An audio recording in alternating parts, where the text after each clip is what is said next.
They say the American dream lives in places with tall grass, a good sunrise, and land passed down from hands that worked it for decades. For me, that place was 20 acres of stubborn soil, cedar trees, and a quiet pond out near the Texas-New Mexico line. My grandfather bought it in '63, taught me how to fix a fence, skin a deer, and stand my ground, even when nobody else would. So when the HOA fined me $10,000 for overgrown vegetation, I didn't mow the lawn. I sharpened my boots, grabbed my old army duffel, and started building a gun range. Now let me rewind. It started with a letter, cream-colored paper, gold foil Lakeside Estates logo, probably picked by someone who's never had dirt under their fingernails. It said my grass was 2 inches over code. 2 inches. Then came the second letter, something about my pickup being an unsightly vehicle. Then the third, about the flag I flew, too large, too bold, too American, I guess. But it was the fourth one that snapped something loose in me. Said my front porch, with a few military keepsakes from my deployments, was disturbing the community aesthetic. I looked at that letter, then at the stack of others already piling up, and something clicked. This wasn't about curation. This was about eviction. And I wasn't going anywhere. That evening, my neighbor Caleb stopped by. High school math teacher, wears socks with sandals, wouldn't swat a fly even if it landed on his calculator. He looked jittery, like a kid about to confess something. "Miles," he said, eyes darting to the street. "You didn't hear this from me, but at the last HOA meeting, Victoria said, and I quote, 'We're going to make living here so expensive for him.' That woman didn't just dislike me, she wanted my land." And the next day, I found out why. Her husband's company, Hale Development Group, had filed permits to build a luxury resort that would stretch right down to the lake.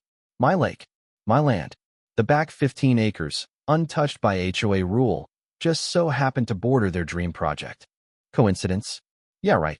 I showed up to the next HOA meeting dressed like I was walking into a courtroom. Because, in a way, I was. Iron shirt, combat boots polished to a mirror shine. And I sat in the front row, arms crossed, listening to Victoria drone on about landscaping. When I stood and called out their bogus violations, some neighbors looked shocked. Others looked relieved, like they'd been waiting for someone to say it.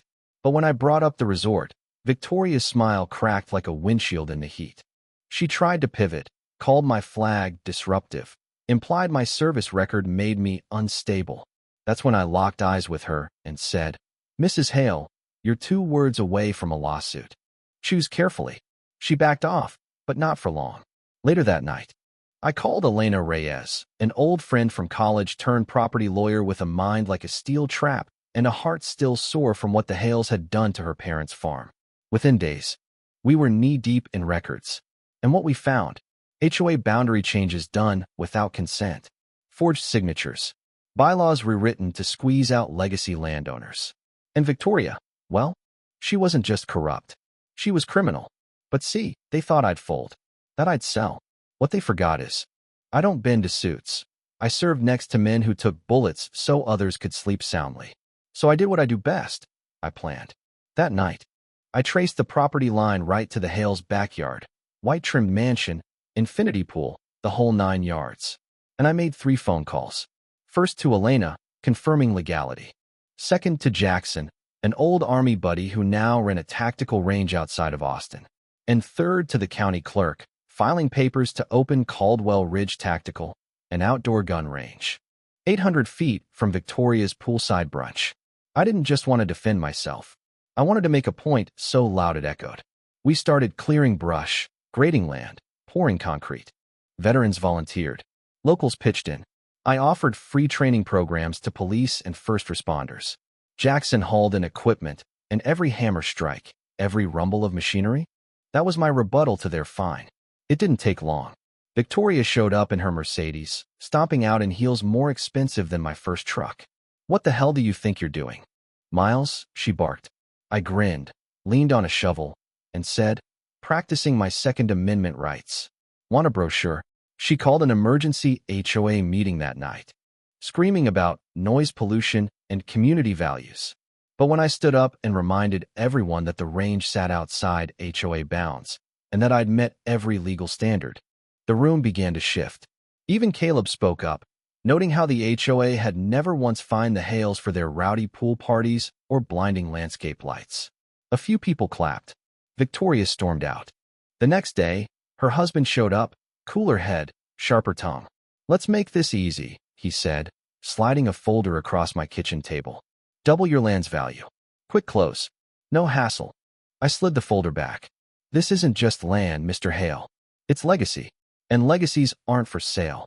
He leaned in, all fake charm and veiled threat. "You can't win this. We own the county." I stood, looked him dead in the eye, and said, "Maybe, but I own the truth." Then things turned ugly. Barriers appeared on my driveway overnight, falsely marked maintenance zone.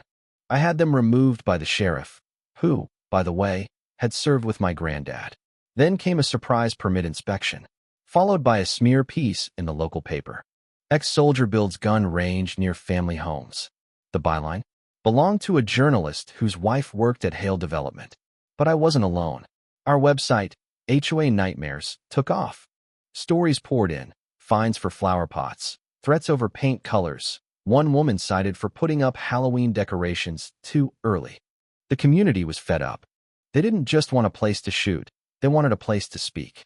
Victoria escalated again, proposed a 300% fee hike for properties engaging in activities deemed harmful to community harmony.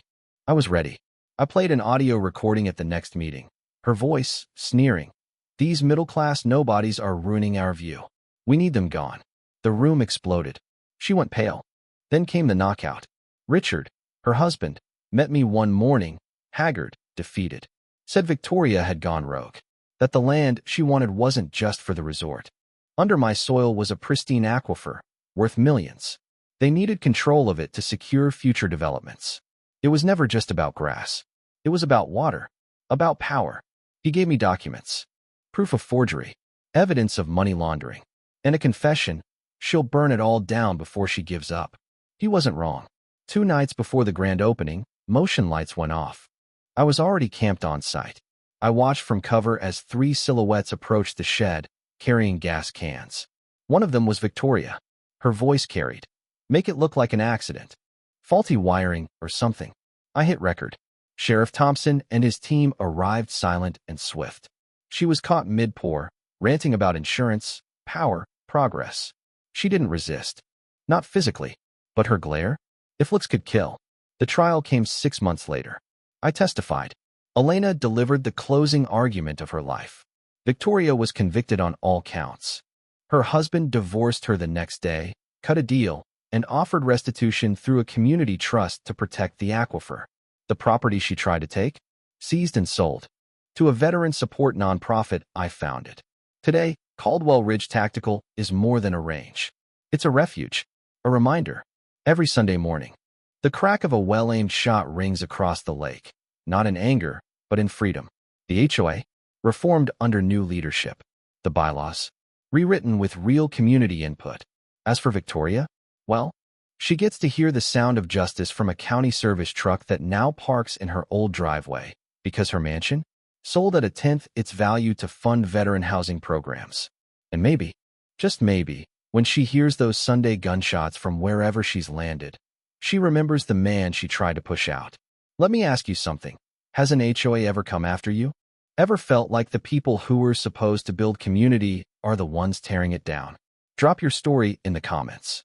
Let's talk about what's fair, what's right, and why sometimes the only way to deal with a bully is to build a range right outside their window.